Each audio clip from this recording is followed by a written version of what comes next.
such a strong and such a right challenge, Keith, to really encourage us or tell us really that we need to forgive.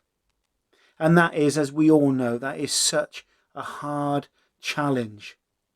But we're thinking if we are following Jesus, if we are living in God's kingdom, then we must follow his maybe guidelines, maybe a bit stronger, his rules, his way of doing things. We're going to sing our closing song together that is called You Are My King. And within that, that you are my King, that you would die for me.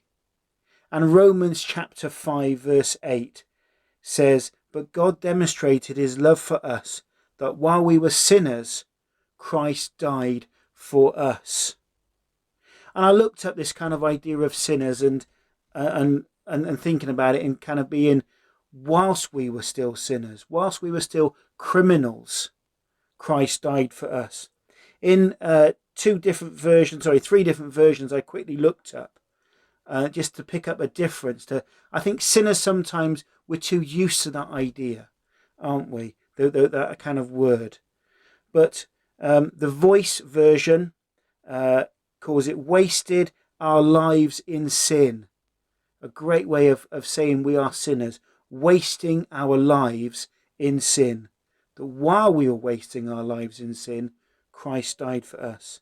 The Worldwide English version, while we were still bad people, but yet while we were still bad people, Christ died for us.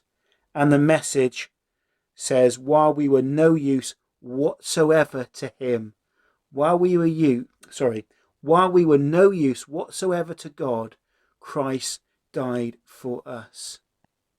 So it's a challenge, isn't it, to live God's way, that God did things that we maybe wouldn't do. Whilst we were sinners, Christ died for us. So the challenge is for us is to follow Christ's example, to be not of the world, but to be of God, and learn how it is and what it is for us and for other people when we forgive. Let's sing together. God bless you in this week ahead.